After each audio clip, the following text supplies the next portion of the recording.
Hello everyone and welcome back and Happy New Year. Yeah, I know it's been a pretty long time since my last vid. Once again, adulting life seems to take over. Mm-hmm.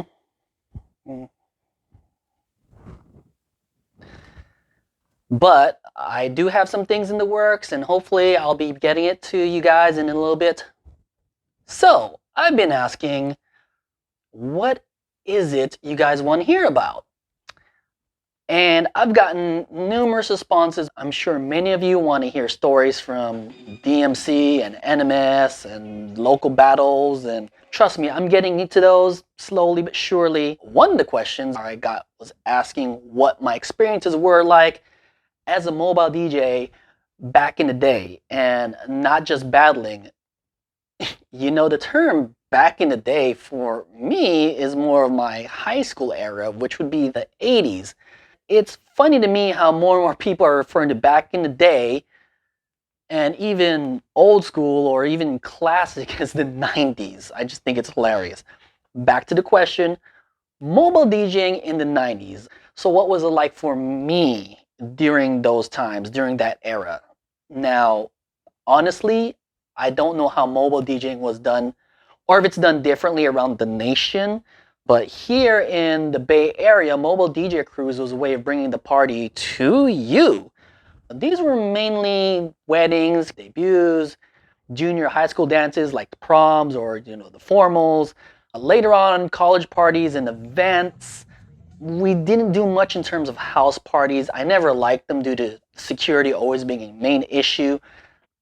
And when we mean bring the party, the way we did things here in the Bay Area is we would bring the full-on nightclub setup and experience. Huge speakers, the most popular being Storm Vega Quakes, amp racks that weighed around 100 pounds. Pretty dangerous when those things fall off a truck too, by the way. Anywhere from half a dozen to a full dozen record crates depending on the type of gig and the music preference. And finally, there's lights. We brought lights and lights galore. Fog machines, strobes, helicopters, sirens, UFOs and the derbies, and truss. Lots and lots of truss. 5-foot sections, 10-foot sections, 15-foot sections, multiple ones, interconnected, different types of stands even. And lasers for the groups that could afford it at the time. And by the way, I used to work at a DJ equipment store back then also. Hey, what's up, Ajax? I used to work with you too, remember? Anyway, so yeah, a laser setup back then ran anywhere between $5,000 to $20,000, depending on how many heads, and even the color of the laser too would matter. Unless you happen to have a guy on your crew, then you had to build one, and we actually did. So that's right, the whole club experience brought to your event for a nominal fee, of course.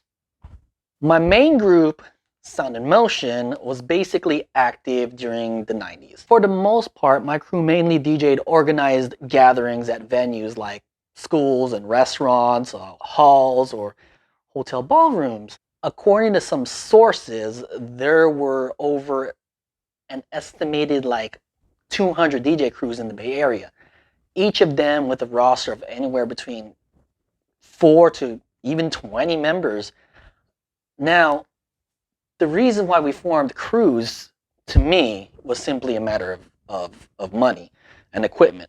So think of it this way. How many 16 to 20-year-olds, especially back then, had enough money saved up to pick up, I don't know, like $5,000 to $6,000 worth of DJ equipment? I mean, sure, you'll get like just the turntable and mixer at home, but what about all the other stuff that I just talked about, the lights and the speakers?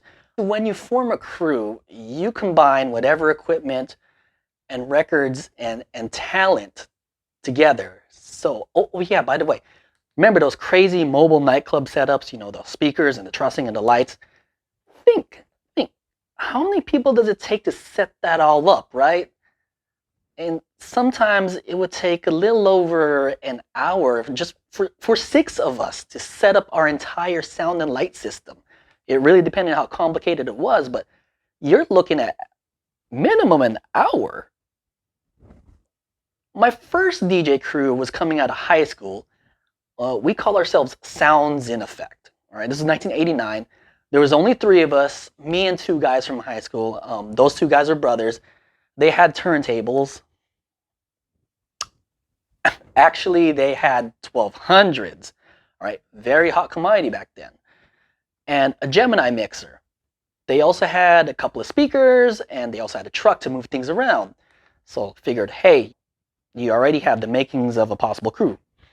At that time, before I got my 1200s, later on, had really cheap JVC turntables. I got them from Good Guys. Hell, it didn't even have a pitch slider. It had a pitch control like knob or wheel. And I got like a cheap Newmark DM50 mixer. I think I bought that from like a classmate in high school, also like $50 or something like that. However, I knew how to mix. The other 2 guys didn't. So that's why we tried to form a crew. It turns out the other guys, they weren't that serious and nothing really came from it.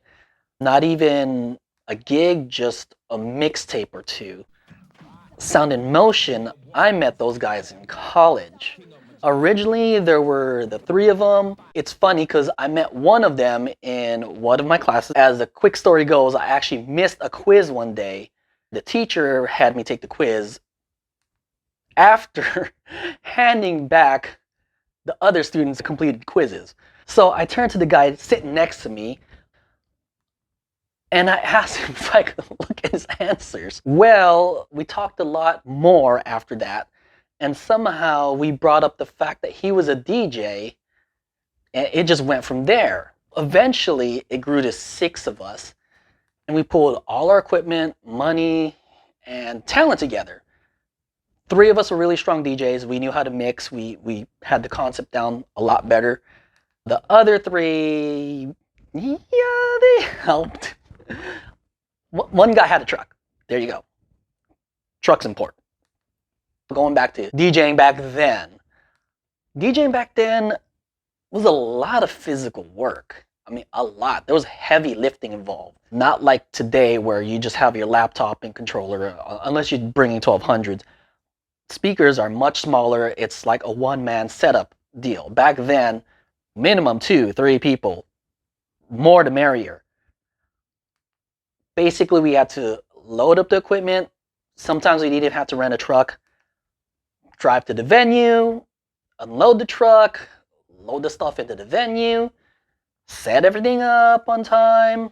Then you got to DJ the event. Then you got to break down, load the truck again, drive back to wherever the equipment was stored, which is most likely in someone's garage. Half the equipment was in my garage, and the other half equipment was in another guy's garage. And depending what time the gig would start and where it's at, you might start the process around 4 or 5 p.m. and you won't be 100% done dropping off everything at the end of the night, maybe by like 2 a.m. average. And maybe you might still have work the next day, which was a lot of times the case for me because sometimes my job had me work on a weekend. And the money we would get, the majority of it would go towards new equipment. The rest of it would go into like a kind of like a pool we would disperse amongst the crew every 3 months. In our case, we didn't divide the money evenly. No. We actually established a kind of point or participation system to determine what percentage of that money we would be receiving. For instance, if you helped load, you get like point for that. If you actually mixed, you get another point for that. If you help set up, stuff like that. Think of it as your like quarterly review at work that determines your bonus. That was my DJ life back then. Anywhere between 1 and 4 times a month on the average. On the good month, it was every weekend. On the bad month, it might skip a month. In between gigs, it was all about practicing mixes, or in my case, mixes and battle routines. making mixtapes, yes, actual cassette tapes, talking to contacts, trying to get that next gig to keep the funds coming in. Well, that was basically mobile DJing back then. A little bit different back then than it is now. Of course, the similarities, the concept is the same. Basically, bring the music to the venue when venues are open. The main difference being the amount of equipment you'd have to bring and how late you'd be. Later on, of course, in the digital era, the controller era, things are shrunken down too. Speakers are a lot smaller. You don't have to bring these crazy light setups and trussing. You don't have to bring a bunch of crates. You just got your laptop with all your music on it. Your controllers are a lot smaller.